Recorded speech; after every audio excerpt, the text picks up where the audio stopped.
साम्यवाद से भी बड़े। और तीसरा सिद्धांत उन्होंने अपने उस स्पीच में कहा कि बुद्धिज्म में सारी बातें समाहित है, राजनीतिक बातें भी समाहित है। बुद्धिज्म अहिंसा का पक्षधर है, मगर हिंसा को नकारता नहीं है। जायज बातों के लिए हिंसा जरूरी है, ये बुद्धिज्म ने मान्य किया है। मार्क्स की बातें कौन कौन सी है? मार्क्स हिंसा का समर्थक है। दूसरा, जो दमित लोग हैं, शोषित लोग हैं, उनको डिक्टेटर चाहिए। जो शोषित लोग होते हैं वहां डिक्टेटरशिप चल सकती है,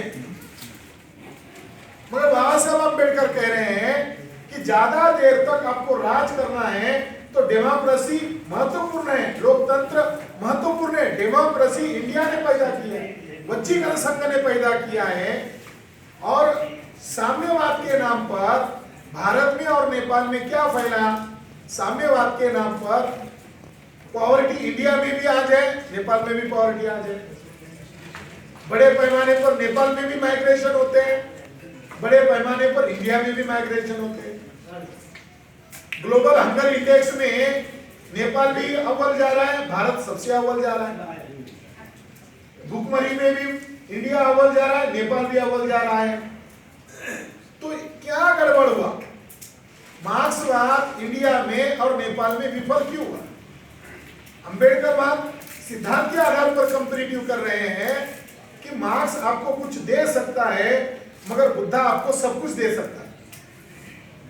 बुद्धा के पास एक चीज नहीं, बुद्धा के पास हर एक चीज है, ऐसा बाबा साहब अम्बेडकर का दावा है। मगर आज वर्तमान परिप्रेक्ष्य में अगर देखा जाए तो नंबर 1 का अम्बेडकर का अपोज का दावा है कि मार्क्सिज्म की जो आइडियोलॉजी इस आधार पर खड़ी है कि धर्म अफीम है।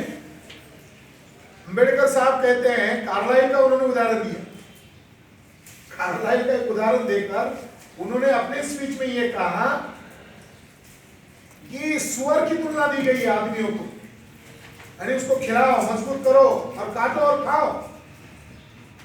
आदमी और सुअर एक नहीं हो सकता। आदमी को रोटी की जरूरत है, उसी तरह उसको कोई मॉरल और इथिक की जरूरत है।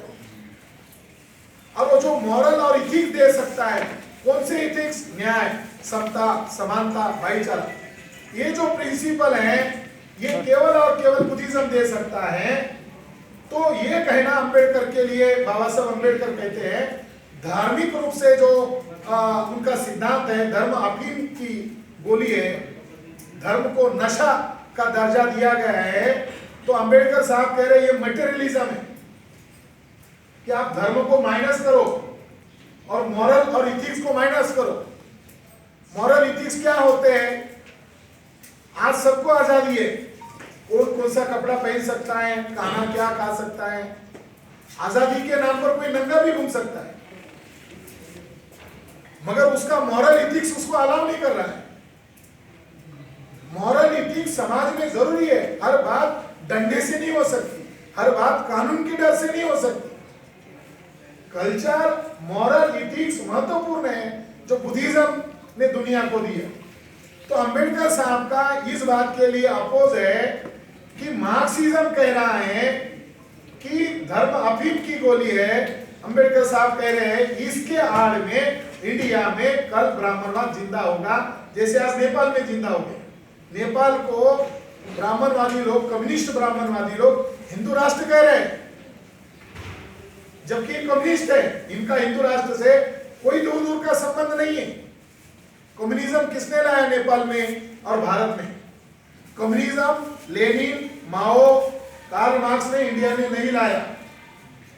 इंडिया में जो कम्युनिज्म लाया तब वर्ल्ड वार की सिचुएशन थी।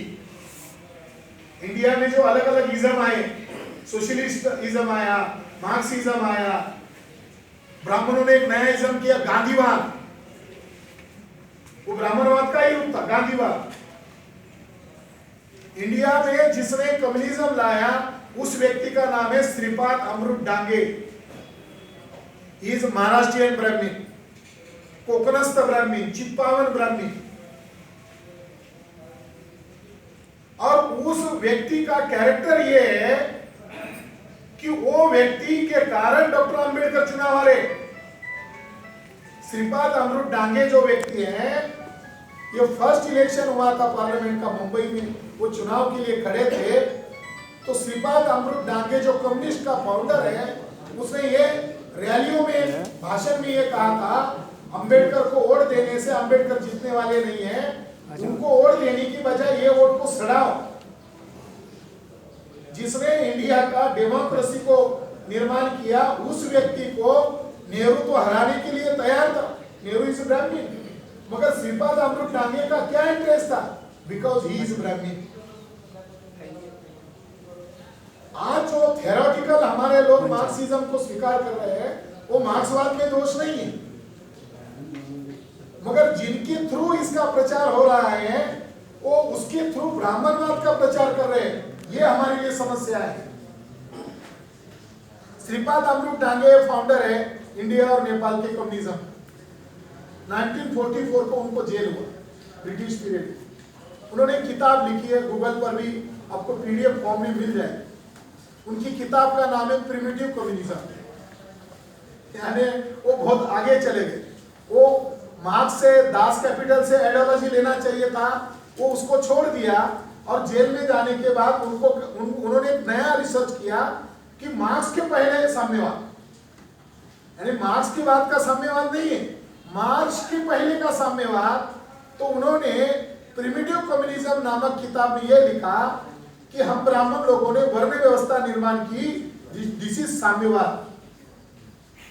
श्रीपाद अमृत डांगे ने व्याख्या किया कि ब्रह्मा के मुंह से पैदा हुआ वो ब्राह्मण है, ब्रह्मा के बाहु से पैदा हुआ क्षत्रिय है, ब्रह्मा की कमर से पैदा हुआ वैश्य है, और ब्रह्मा की पैर से जो पैदा हुआ शूद्र है, दिस इज साम्यवाद। उसने आगे लिखा कि हमारा प्राचीन ग्रंथ ऋग्वेद है, ऋग्वेद में हम गाय काटकर खाते हैं, और हम ब्राह्मण लोग यज्ञ बनाकर गाय काटकर खाते थे, और गाय के साथ साथ हम सूरा पीते थे, शराब पीते थे, और हम ब्राह्मणों में कोई इसको लेकर, गाय के मांस को लेकर या शराब के लेकर झगड़ा नहीं होता था।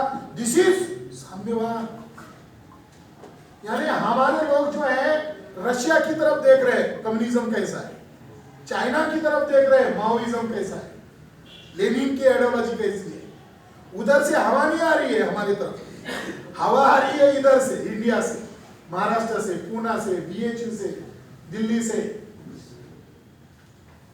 उनकी आइडियोलॉजी क्या है? मार्क्सिज्म के नाम पर उन ब्राह्मणों का ब्राह्मणवाद खत्म हुआ क्या? अगर उन्होंने मार्क्सिज्म को अपनाया, साम्यवाद को अपनाया, तो उनको इंसान को इंसान देखना चाहिए था, खुद को इंसान मानना चाहिए था, मगर वो भूले नहीं, वो ब्राह्मण है।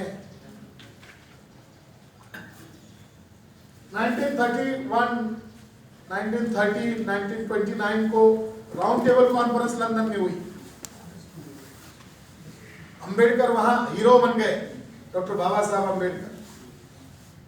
वहां से वो लौट आए तो उनको राइट मिला 17 अगस्त 1932 को कम्युनल अवार्ड, यानी ब्रिटिश लोगों ने मान्य किया कि अनटचेबल आर नॉट हिंदू।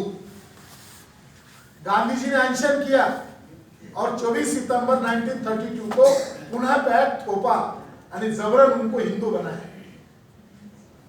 इन 1934 को उनको मालूम था कांग्रेस बड़ी ऑर्गेनाइजेशन थी, उनको मालूम था कि जो लंदन में हुआ वो कल कानून बनने वाला है।